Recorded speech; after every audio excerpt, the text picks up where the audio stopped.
This episode is brought to you by State Farm.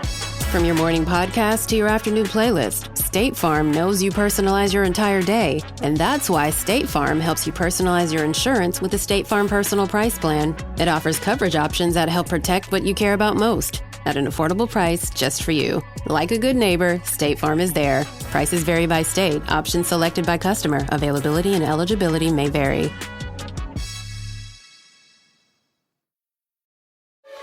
Employee Appreciation Day is March 7th, and a Starbucks card is the perfect way to say, thanks for all you do.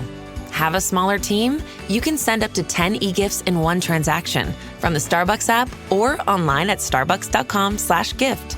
Or you can also send physical or digital cards in bulk at starbuckscardb2b.com. No matter your team's size or location, Starbucks has got you covered.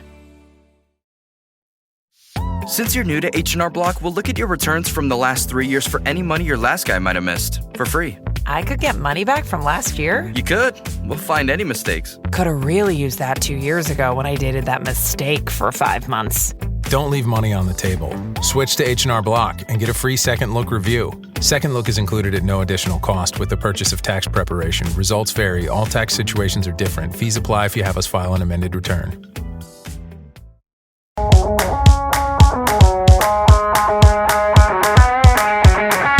This is the Ospreys Diary.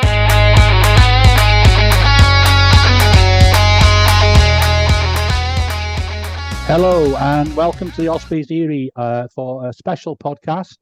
Really grateful at a very busy time of the year to welcome former Osprey and Wales international, one of the few men or women in Wales who can say they've been a world champion.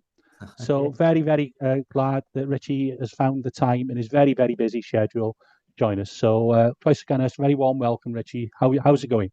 Yeah, thank you. No, thanks for the invite. No, all good, like you say. Busy period of the year this time with the Six Nations campaigns and building up with the 18s to our festival campaign. So yeah, it's good. But no, looking forward to this chat. Great. Well, thank you again. Swansea boy, former Bryn Mill Primary and Bishop Gore pupil. Can you tell us a little bit about your rugby journey from those days and how do you reflect?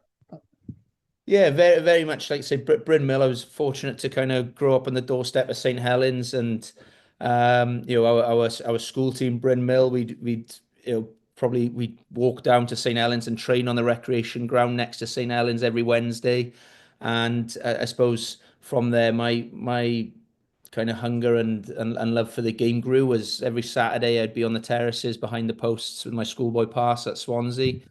And it did just grow my love for the game, and I was then fortunate to represent Swansea Schoolboys, which started at under 11s, played for Swansea Uplands to start with, and then when I changed schools, played for Mumbles Rugby Club, which my kids are now playing at, so it's kind of gone full circle. But yeah, through that then I eventually kind of evolved, but pushed through then into like the Swansea youth system. Didn't kind of get Welsh schools caps, but I had a school teacher in Bishop Gore, Mark Wagood, who was a Dunvant prop at the time. He really pushed me, and opportunities came with Wales youth then, via again Swansea youth. We had good coaches, Moriarty, Colclough, Clements. They were all kind of stepping down and playing for us, but yeah, and the kind of journey went from there. But again, come back to the Swansea. I always remember being on the terraces for that Swansea Australia game in '92, and Scott Gibbs scoring that try, and then fast forward, I think it was a couple of years, and he's my kind of first team captain then with Swansea when I first got my opportunity with them. So yeah, it's quite a bit of a journey there. And then obviously then around 2003, 2004, they started regional rugby. Was that sort of fairly straightforward to transfer then to the Ospreys? Yeah, it was a strange time, I suppose, from a Swansea point of view. I remember there was a couple of us in the Wales under 20s at the 21s at the time. Myself, John Thomas, Hugh Bennett. We were kind of getting our first dip into Swansea Rugby Club then in 2002, 2003. And then the whole kind of rumours came that the landscape was changing and a new team was forming. We were forming with Neath, and the club went into administration, business decisions, obviously above my understanding at the time, but it created opportunity for us youngsters to play for Swansea. And then I remember then towards the end of the season, got a phone call from Lynn Jones, who just, I was still on very much an apprenticeship contract style then through while being at Swansea University. But Lynn said, look, I'm going to be heading up this new team and want you to be part of it. And this is what we want to offer you. Do you fancy it? And I paused. I was a bit of a shock, but I always remember him saying, "What, you want more money? Do you?" Like he kind of, I said, "No, I'm good to go." With this. So it was a strange old time. But as a youngster, you just kind of jumped at those opportunities. And when the Ospreys formed up then in 2003, and in amongst some of those stars around you, it was start something special. And very successful, weren't they? Those first few years, I think it was we won the Celtic League and the Magnus League in your first few years. Yeah, no, I remember that. It's it was a tough first year as we were coming together, but I think it was that second season in then where I remember down the Knoll, we beat who was our final? I remember the first game at the Knoll was Ulster. That was a special game, but winning 2 years later at the Knoll, and then another 2 years later up in the Borders. It was their last game, but that second win was very different because I don't think it was quite on the cards until probably a month and a half, where we had to play about 5 games in 3 weeks, and it was a real, you didn't realize until 2-3 games at the end that results falling our way, and we had the opportunity to win the league. So that there were special times, special players within that group, but they have fond memories winning that Celtic League in those twice in that first 3 years, I guess. And then I hope I got this right. You moved to Exeter. Yeah, so I guess the opportunities changed then. Yeah, the brought in New Zealand open side Marty Holler. Was quite good.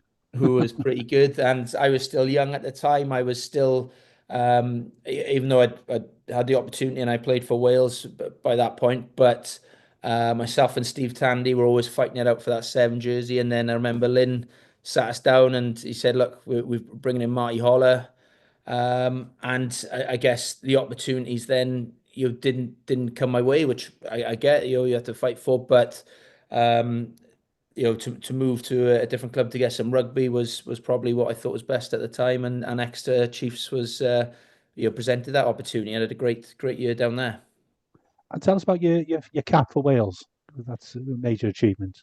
Yeah, no, it's because it did only happen the once. It does feel kind of a strange experience in that, and one obviously I cherish. But as a youngster, probably as a 21-year-old coming out of the 20s, which I captained, had the opportunity to go on 2 summer tours, which it was. So I went to Argentina and South Africa, but didn't play there. But a great 3 weeks experience in that. And then I was called up following that into the 2005 squad. So I was in the 2005 Grand Slam squad, even though didn't play. But again, just being in and amongst that environment was great. But that then led to the opportunity of going on the summer tour, which was obviously a Lions tour as well in 2005, and had the amazing opportunity to play against America. So which obviously cherished, bit indifferent in a sense of it was the only one opportunity, but it's still a achievement which I cherish. Massive achievement, and don't sell yourself short about your contribution to the 2005 Grand Slam. I'm sure you were the opposition number 7 in all the training on the training park that Martin Williams had to compete with. It was just like I said. I was in there as a youngster for that experience, and being amongst it at the time is probably don't realize how you look back at history now. That 2005 squad was pretty special. Those boys that played, obviously. Indeed. Unfortunately, we have to bring up one part of your career, a move to the Scarlets in 2009. Tell us about that. Yeah, so So I was down in Exeter, and Rob Baxter and Pete Drew, my coaches down there, and so we were actually in the championship then. They were very aspirational to kind of um, get into the Prem, but we lost out to Leeds probably halfway through that season, and there was no playoff then. It was first top up, top down situation. So it was clear that we didn't achieve that goal of getting promoted that season. And then I always had a inkling of wanting to be playing in the top flight as possible, and still had aspirations of playing for Wales. And that's where Gareth Jenkins and Nigel Davis then offered me, presented me the opportunity to come to the Scarlets. Now, it was probably something that I'd never thought I'd do, but to come back home, it was probably there, and obviously I knew if I wanted to play for Wales or put my hand up to play for Wales again, that this was probably an avenue to do it. But yeah, so ended up playing 4 seasons at the Scarlet. So I was 5 at the Ospreys, 1 at Exeter, and then another 4 at the Scarlets. And good experience again, playing with amazing players, that have gone on and have been huge for Wales and Welsh rugby. And yeah, love that experience. And yeah, and that's probably again also in and around that time, still scattered with sevens opportunities, but also my coaching probably journey began as well. All right, okay. Talking about influences, you mentioned one of the teachers you had at Bishop Gore. Who do you who sort of influenced you on that journey, and particularly with your move into coaching? Yeah, good. So there's been great people that I've worked underneath, as who've coached me, and I talk about all my age grade coaches, my parents, my dad and my stepdad. They've supported me fully a lot along the way. I try to look back at, you learn something from all those different people. Even Lynn, as mad as he was in terms of how he thought about the game, was something different. And he really understood and how to be different and came up with ideas. He'd always be indifferent in terms of his man management and how he did things there. That's probably something you learn for different reasons. But he was his character, and that's what makes him so special. Um, being surrounded by players like Philo Tia, who, I was still a youngster at the Ospreys. He came in as an older statesman, I guess, but always spent time with me going through the games or sitting down for a chat, and kind of a real father figure for me and someone in that space. And to see him now back in Wales and doing what he's doing with the Dragons is great for Welsh rugby. So there's been lots of those little influences that have been important, but then going into from a Sevens point of view, who created those Sevens opportunity, Gareth Williams and Paul John, they presented those opportunities as a player. But I suppose a hard conversation is, look, we're not picking you anymore as a player, but we have got an opportunity in coaching for you, which you might want to take up. So that's probably how that journey kind of started, really, and that's more Seven specific. Okay, remember, if you're enjoying the podcast, please subscribe and like, and you'll find us on any social platform of your choice. I'd like to just home in on your sevens, if that's okay, Richie. Yeah. So I think you obviously, as I alluded to before, we did win a world champions. You were world champions in 2009, and also you represented Wales in the Commonwealth Games. That's it. Yeah. Well, that's how it started, really, because I never thought that, right, okay, I'm going to go and make a big stamp on the sevens front. It was Wales were entered into the 2006 Commonwealth Games in Melbourne, and they had to get a team together. So at the time, I was playing with the Ospreys, but I remember Robin Sowden-Taylor, Rhys Williams, Rhys Oakley, like a lot of players. James Hook. We were put forward to form a team to go to Melbourne and perform, and performed quite well. But what it did do is start kind of the Sevens program again within Wales. And I'm hugely grateful for that opportunity, because one, the experience it gave me as a player, traveling to different places, different cultures, different rugby cultures. But it's just such a good environment for youngsters, and developing players. And yeah, it was a huge opportunity, and especially when I maybe wasn't in favour at the Ospreys or further on, that it did give me an outlet to go and play some world-class rugby. Talking about obviously world-class players, well, you've played against both in your position and across across the 15. Who are some of the best players you look back on now and thinking, they were great players, and why? Yeah, they've been fortunate to play with and against, but I think there's two fixtures which kind of stand out to me, where it was probably more the teams that we played against and how loaded they were. So I remember with the Ospreys in 2004, Europe, we went over to Toulouse to play, and you have to say we didn't win, but it was one of our first dips into Europe with the Ospreys, and they were just loaded. Entamac, Poitrenaud, Heymans, Josion, Michalak, Elisald, all legendary French players, so to play them. Then they had the Macca brothers then in the back row, and Christophe Levy. And so, it was an amazing experience as a youngster to go out to Toulouse. I remember there was probably an inch of water across the pitch, and it was amazing game experience. And we give them a good bump. I think we lost 29, 6 or 12. It wasn't a complete write-off, but I just remember just looking up at that team, and that team was stacked with just superstars at the time. And like I say, defending Macca at 8 was he was 140 kilo man running down your channel from the scrum was pretty decent. And then so it was further on, then again another Europe experience where I was with the Scarlets, and we dropped into the Challenge Cup, and we faced an up and coming Toulon team then. So this was 2010.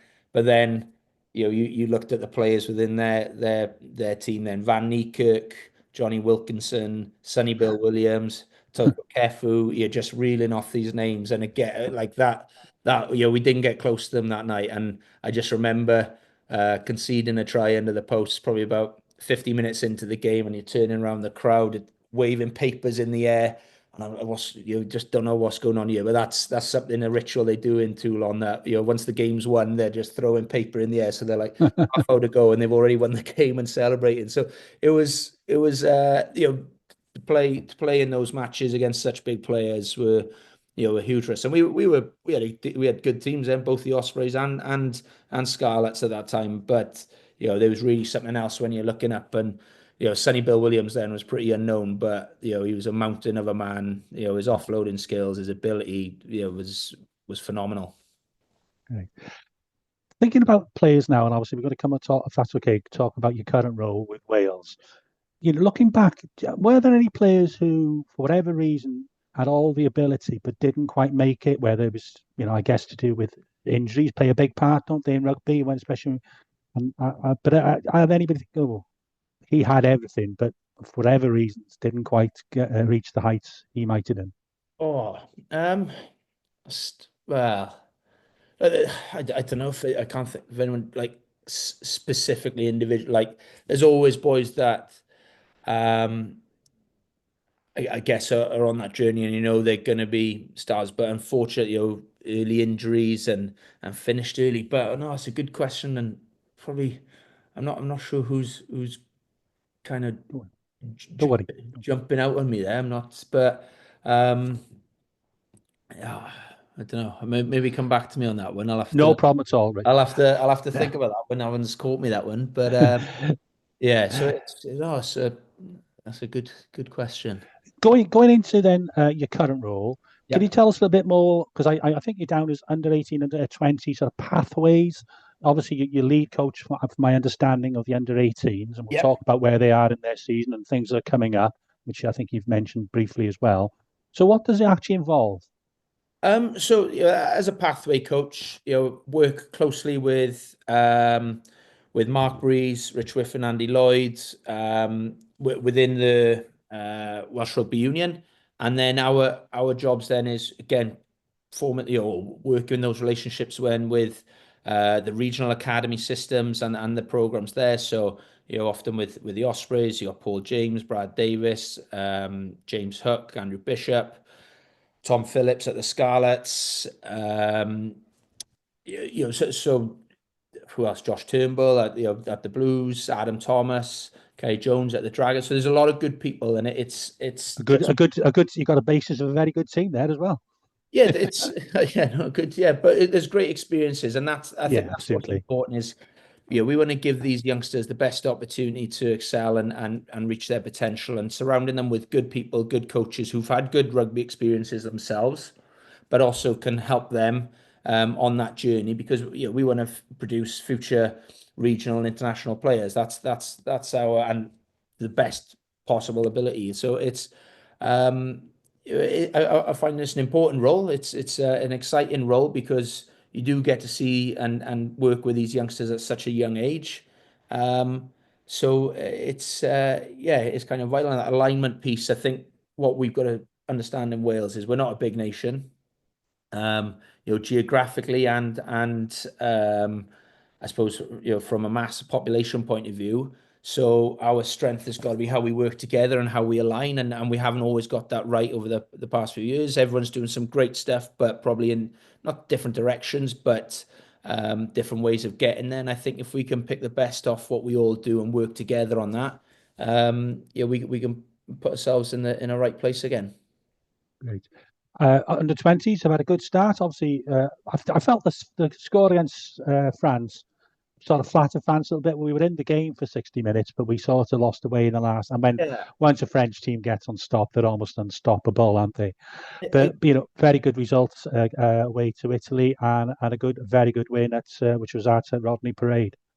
No, exactly. Yeah, and that's what the message was after that French game. Rich Whiffen, really pitched that well. His boys, we didn't deserve to win, but that score really didn't reflect how you performed and what you did in that game, and boys didn't kind of drop from that, and kind of really saw Italy then going away, from France, coming home, then straight out to Italy is not easy for the players, and they really coped with that challenge well. And even though we tried our best in the last 3 minutes to lose the game, but it was it was great for them to experience, and you could tell by the end that we 100% deserved to win that game, but we could so easily have gone another way, and it was good for the boys to experience that, and then the phenomenal performance then in Newport, and to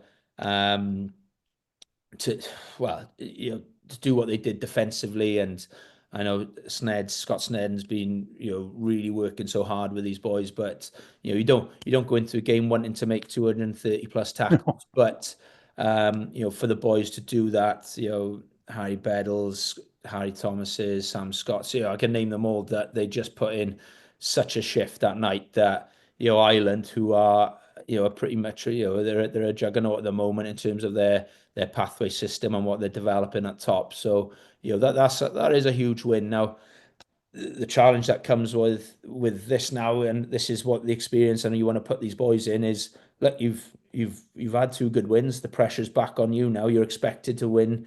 Maybe that's what people. There's an expectation about you now going to Scotland this week, and Scotland haven't had the results, but we know, because we've played them plenty of time, that they're a quality outfit. So, but these are the experiences that we need these boys to have at this age, because that they'll experience this then in 3, 4, 5 years time, then in the full jersey, hopefully. So for them to have that belief that they can go and beat Ireland, that they can go away to Italy, they're important experiences for these lads, and it does start at a younger age, say with these 18s. But so the 20s are on a good run. If they can convert that on Friday night in Murrayfield, that would be pretty special. And then you're going into a big game at Cardiff next week against England, who will be gunning for the Grand Slam, and hopefully we're going for the Triple Crown. Would be fantastic. And then following that, then end of June, I guess July, under 20 Rugby World Championship, which I'm hearing is in Italy. That's it. Yeah. So it's a bit closer to the home than Cape Town, which has been in the last 2 years. But again, these boys don't get opportunities to live away as a team for a month on time. And the only time they get to do that, or the next time they get to do that, is potentially a World Cup. in a senior World Cup. So that's why these experiences for these boys now is how they work, live, cope away from home. Welsh boys, they're not hugely travelled, and No. so it's they're all big parts, and it's not just us. Obviously, everyone's doing that as part of their journey to make the best of an international opportunity, really. Can I just pay a compliment to everybody who's been involved? One of the things I've, as a fan, has noticed is that we seem to have been more organised in our lead up to the competitions, and certainly from my perspective, I've seen not just in the play but also the physicality we've been able to offer in games, whereas perhaps in the past we've struggled a little bit in that area. So I think there's been some good planning gone in place even before the start of the under-26 nations. Yeah, and I think that's a credit to the pathway staff we got, but the academy systems as well, and what they are doing there.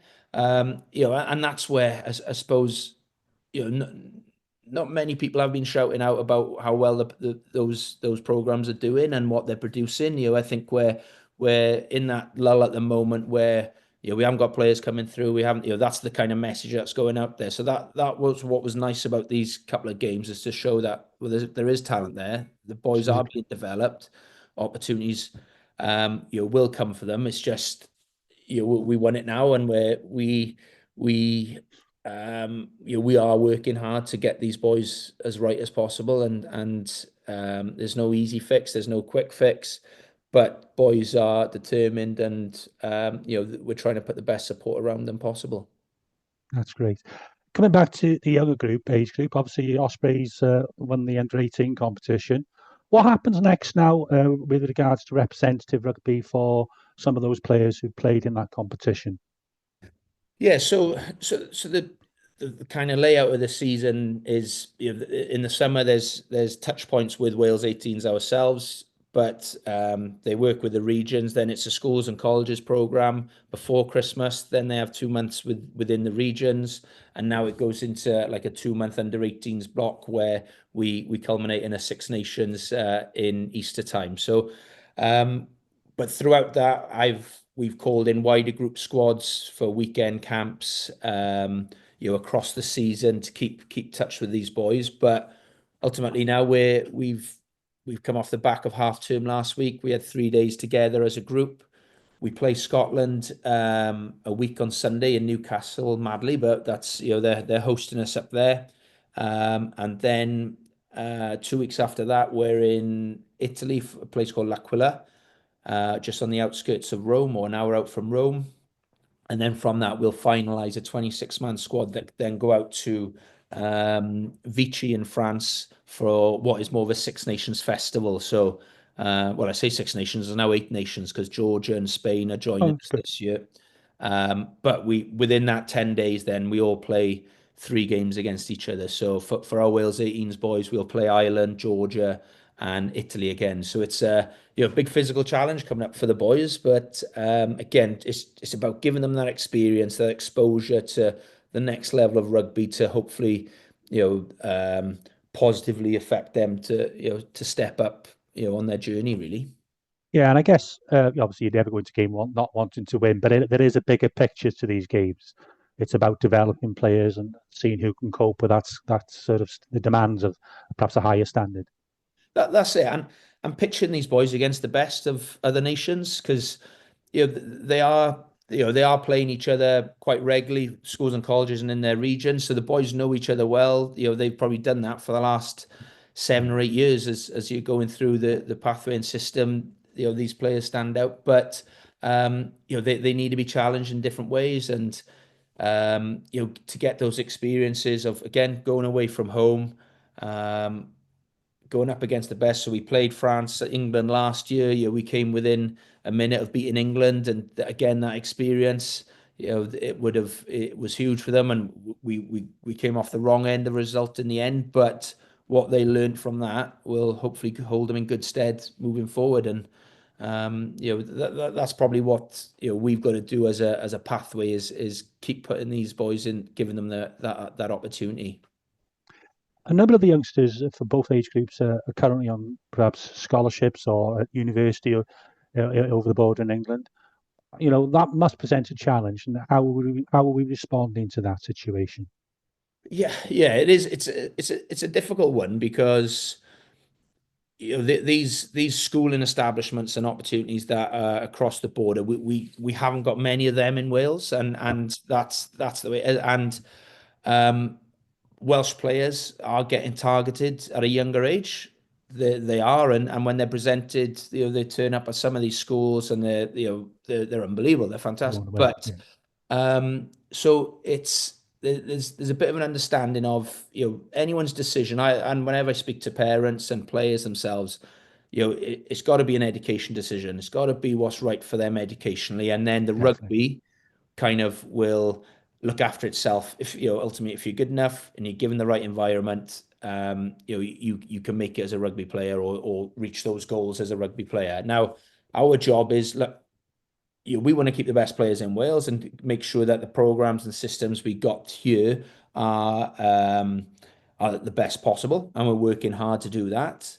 But also appreciate that there will be a trickle of players that will drop out to England and play in those systems, and we then have got to build those relationships to keep them Welsh and make sure they're Welsh. Now, what people don't know is English clubs they have financial incentive to make players play in the English clubs English. So if they play for England 20s, they get financial incentives, which we can't provide that.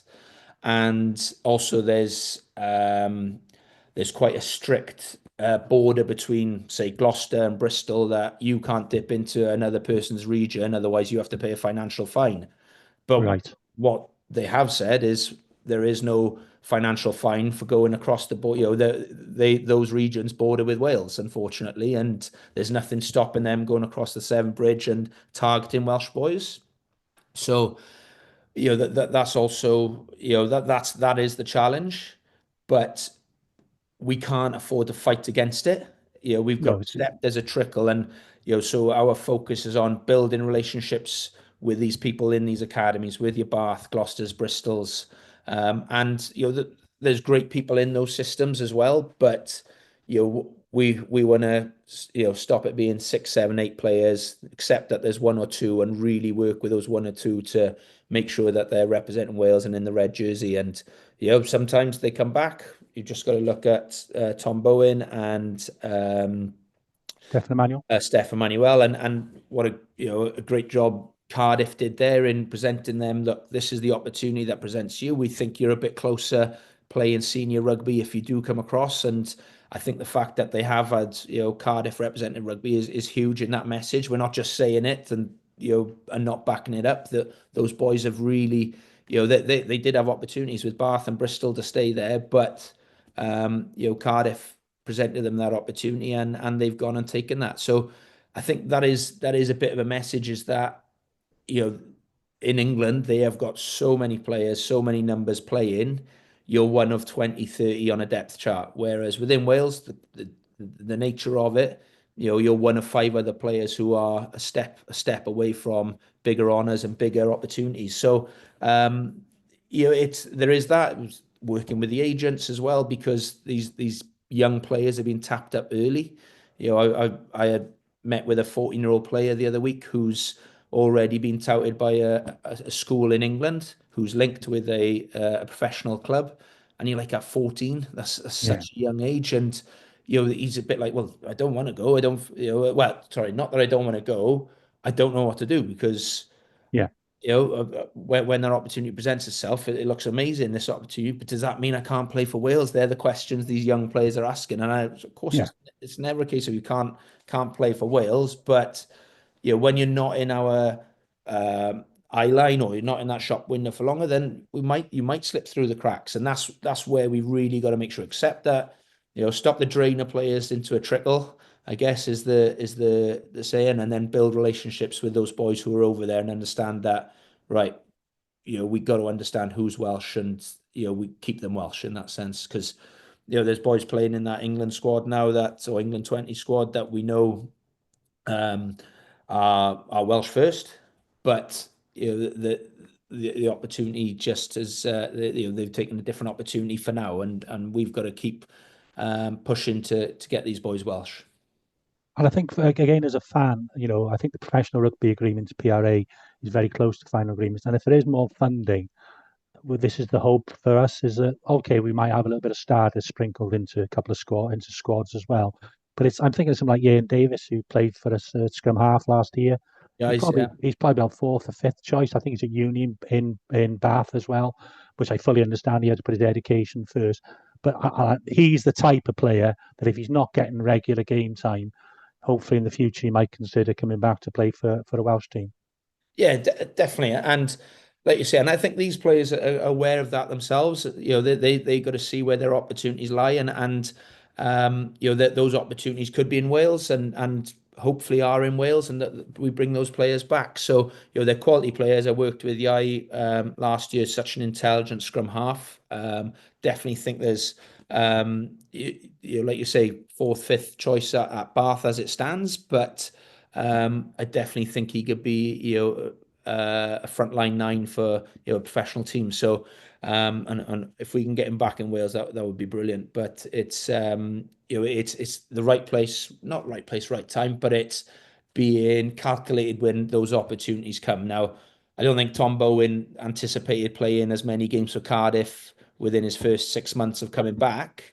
But the way, again, the landscape of Wales and the strength, the depth in numbers of the squads, that opportunity, and he's taken it with two hands, and such a quality player, and lo and behold, he's excelling in that, and it's part of his growth now.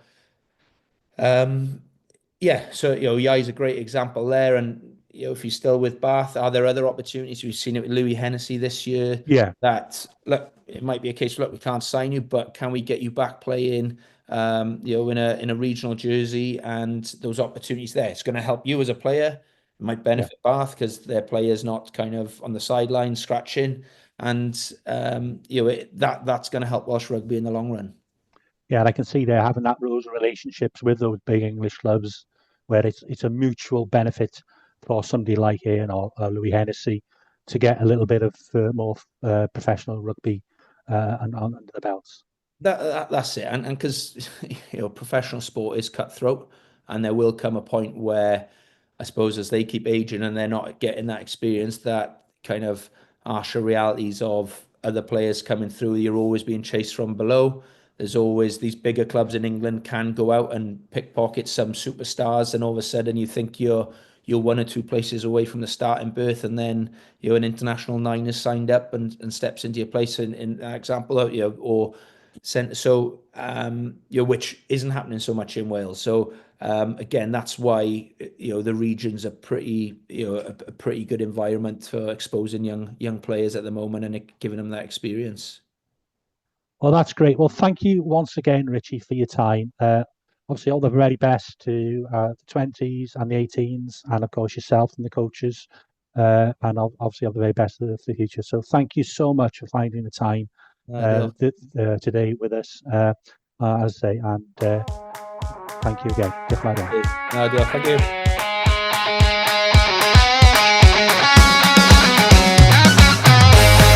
That was the Ospreys Diary. Please rate, review and share on socials if you can, and join us next week for more of the same. And until then, enjoy your rugby.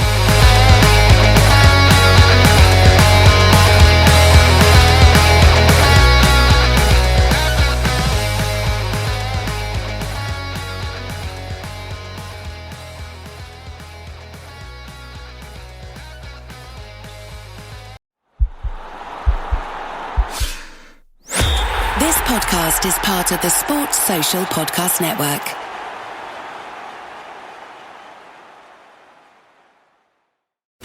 If you work in quality control at a candy factory, you know strict safety regulations come with the job. It's why you partner with Grainger. Grainger helps you find the high quality and compliant products your business needs to inspect, detect, and help correct issues. And the sweetest part is, everyone gets a product that's as safe to eat as it is delicious. Call 1-800-GRAINGER, click Grainger.com, or just stop by. Grainger, for the ones who get it done.